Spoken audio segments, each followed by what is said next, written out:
Hello and welcome to the channel. My name's Andy. I'm a guitarist and guitar teacher. I've been playing guitar for over 30 years and teaching guitar for over 20 years.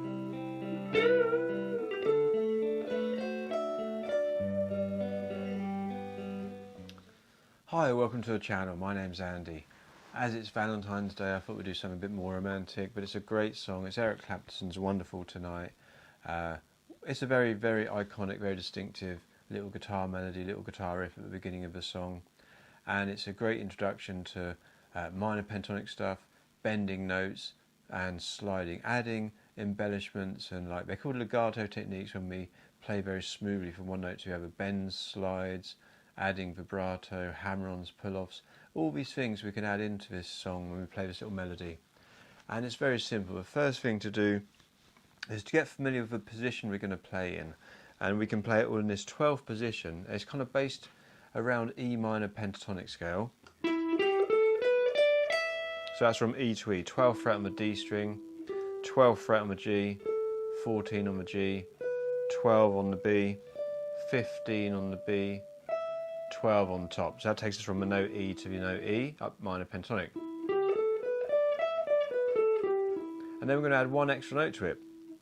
And it's a C on the B string. So we had the 13th fret on the B string. So now we go 14, 12, 14, 12, 13, 15, 12, and back down.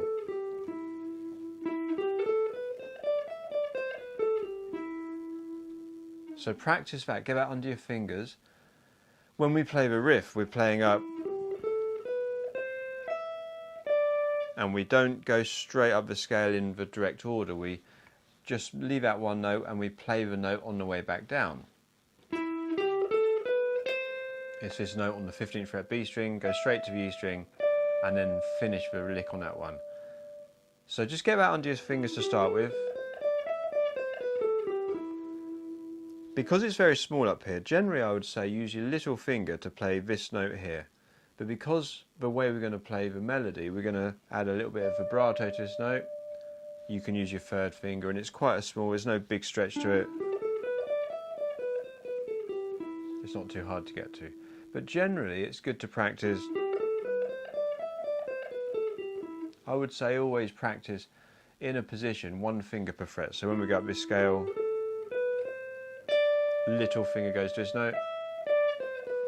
Good opportunity to practice using our little finger to get it stronger. But when I play the little melody, I will go to this note with my third finger because I want to add some vibrato to that note. So the beginning of the melody, the main bit, he starts on this 14th fret on the G string, and he bends up, and he bends that note to the 16th fret, and we should hear a very distinct this note being played. But we don't want to fret it at the 16th fret, we want to bend it from 14. And we should hear the same note. If we're a bit quicker. Should sound the same as. And they should sound the same. If we don't bend enough, it doesn't sound right. And if we overbend, it sounds really bad. So we want to make sure we target the exact note. And the best way to practice doing this is to fret it. So you could slide up or play 14 to 16 with your first and third finger, or slide, practice that slide, push down nice and firmly, go from one note to the other, and then practice so you hear it, listen to that note, and then bend up.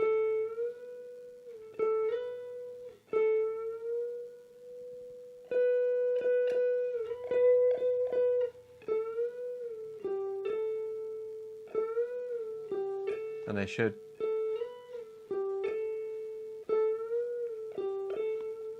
And then so we bend that note, we release it back to the note we started on. So we need to keep our fingers pressed down really firmly. When I'm bending, I'm using my third finger with my second and first finger behind for strength and stability and support, so I can get a nice smooth bend. Keep the note pressed down really firmly.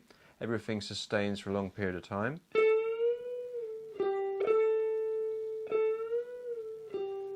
There we go, nice smooth.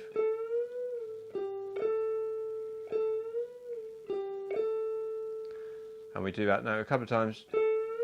When we do it the second time, we change our ending note to the D string at the 14th fret. So the first lick is just bending up, 12, 14. Second time, when we go 12, we go down a string to 14 on the D string. Then we play the same and just finish on there. And that's the first bit. And he does that on the intro. He plays it very short phrase. The second phrase has a different ending, so he does the same beginning, bending up to 14, down on the 14 D string. Different ending, so he goes up the scale, 14 on G, 12, 13 on B, 12 on top, down to a 15 on the B, and that's why I want to add that vibrato. Vibrato is lots of very small bends, just slightly wiggling. It's kind of like from this part of your hand, just to add lots of these very, very small bends. I'm not bending as much as we did earlier. We're not doing this kind of thing, bending.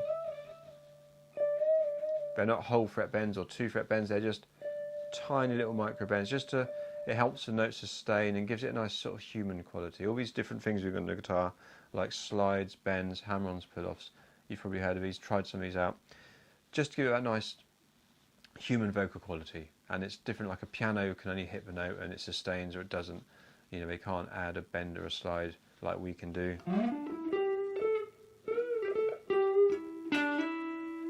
So we have lots of ways of attacking and approaching notes which make the guitar quite cool and quite unique. So get those bends really smooth and make sure you're precise with the note you're bending to. Really listen to that, and then the scale run nice and smooth. With the backing it should sound like this.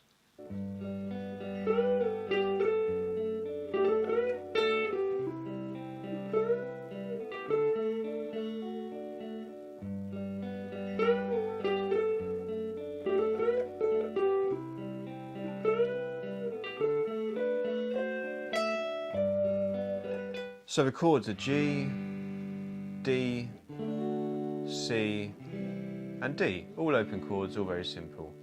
There's a slight change here we can do to this the first time we play the D chord, and it gives us a smooth bass line moving down, which happens on the record. So we've got the G here, D normally is this, so those bass notes are going from there, 3rd fret on the E, and a big jump up to the D string open. So we rearrange the D chord, we keep the same on top here, and we add this note on the E string on the 2nd fret, which is the same as you've got this note higher up at the top.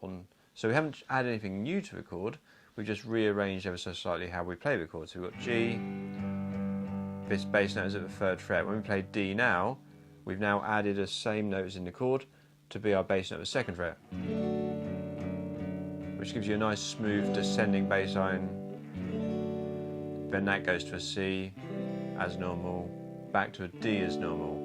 So we've got G, D with a bass note, voice low down. If we're playing it here, I'm using my tip of my thumb to mute the A string. Be very careful and keep that out, and then the chord is normal on top, C, and then D. If you find that too difficult, you can just play a D as normal, and that sounds absolutely fine, because it's still the same chord, it's just a different way of voicing ever so slightly, all about the bass line. If you're playing along the record, the bass is doing that anyway, so you can still just play a G to a D to a C to a D. And then there's no kind of major strumming in the song, it's lots of delicate picking, so I would do a similar pattern and keep it the same over every chord. So my pattern would be this, so on the G chord I'm going, which is the bass note of the chord, then up the top 3 strings, G to B, back to G. So the bass note, G, B, G. That's our first 4 notes. The bass note of the chord, G string, B string, back to G string. And then to the highest E string, and then down 3 strings in a row, so E, B, G, back up 1 to finish.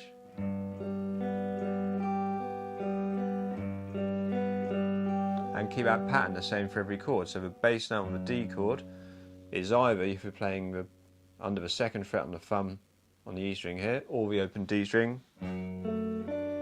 So then G string, B string, G string, high E, B, G. then the C. Now our bass note has changed to the A string. Same pattern on top. Back to our D. This time now we're going to play to the normal D, so play the open D string, G, B, G, same pattern on top. So E, B, G, B.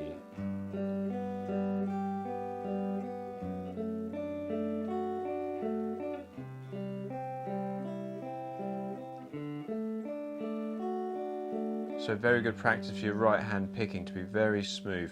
I'm doing a mixture of down, up picking. I'm going down, down, up, down, down, up, down, up. But it's not very fast. You could do it all as down strokes. But if you're comfortable adding in up strokes, down, down, up, down, down, up, down, up. And as always, the most important thing is that the timing stays smooth and long notes stay long and short notes stay short. So this is all lots of short notes. So we don't have very long between chord changes. As soon as we play this note, we should be into that chord.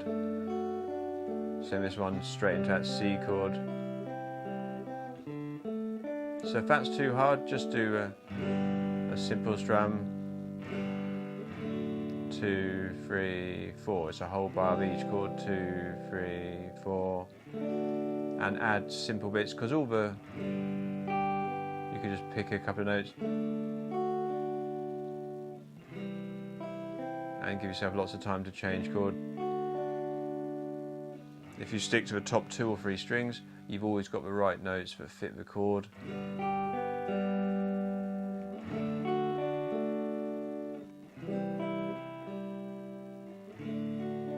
And it will fit the chord every time. Just have that nice and smooth.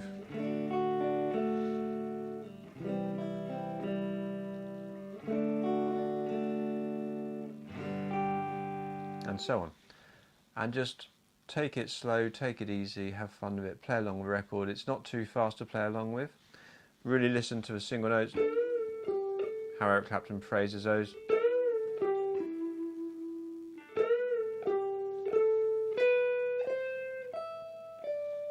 So if you've got a friend to play the chords while you play the riff, or vice versa, or if your teacher can do it for you, one of you play the rhythm, one of you play the lead and swap.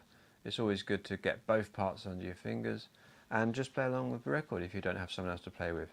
And it's a great way to learn. The more you can play along with records, it sets its tempo, it makes sure that you're pitching the right notes, and obviously your guitar's in tune and stuff. So a really good way to learn, a really good way to test yourself as well. So I hope you've enjoyed this. Have a great time learning this one. Leave me a comment if you like it, don't like it, anything you want me to cover on my channel, and I'll see you soon. See you next time.